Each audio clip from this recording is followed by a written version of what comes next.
qualquer praça da nossa cidade, como qualquer outra praça da cidade de vocês. E aí se pensou em tematizar essa praça, porque essa praça aqui é mesmo a praça ocupada da fundação de San Ângelo Custódio em 1706. No ano de 1706 é fundado o último, o número 30, aqui. Então, essa tematização dela, ela se dá...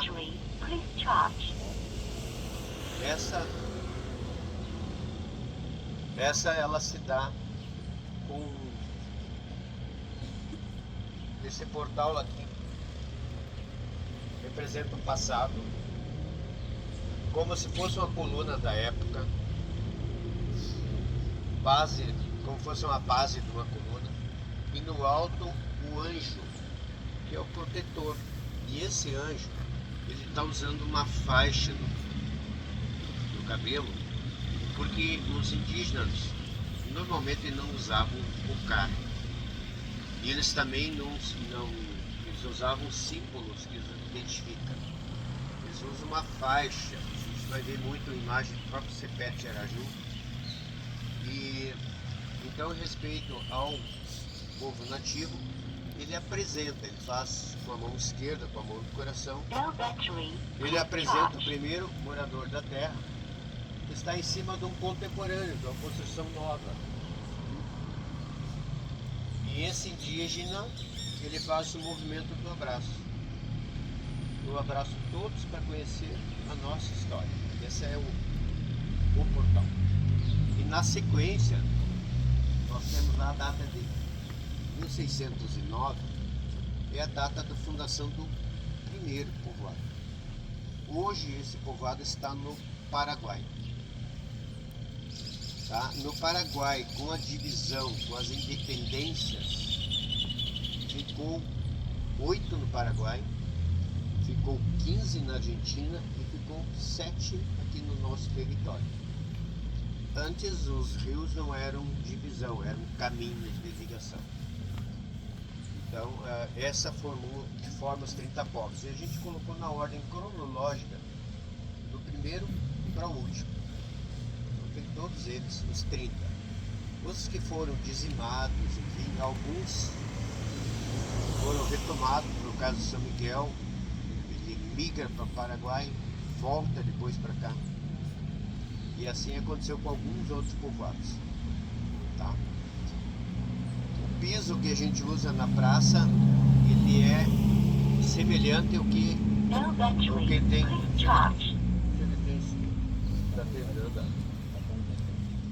O piso que tem na praça, ele se assemelha ao piso das escolas no povoado da Argentina, San Inácio, que ele se assemelha como era a forma de ensinar os povos indígenas, os indígenas daquele período.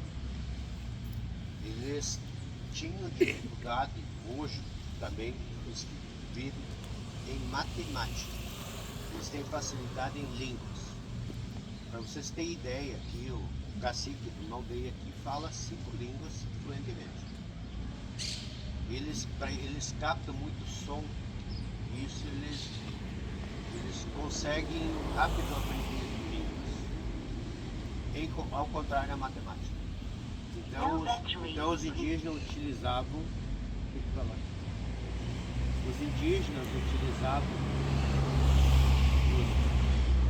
os jesuítas, o formato das escolas, conforme era a sala, o quadrado, o retângulo, era uma forma matemática de ensinar.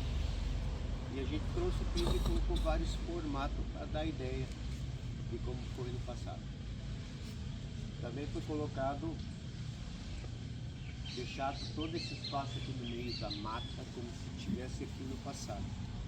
Quando nós passar ao outro lado, lá que é aquela ponte, a gente está fazendo a passagem do passado para o novo.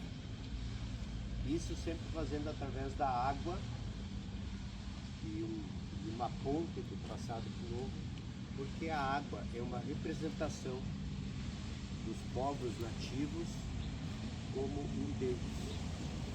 A água, o fogo, a natureza, para eles é Deus. O ar, como sempre Deus. Porque tudo que eu preciso para sobreviver é um Deus. Eu não sobrevivo sem. E a água passa a ter esse processo universal para os jesuítas o batismo. Então sempre que eles vão buscar essa correlação de ambos.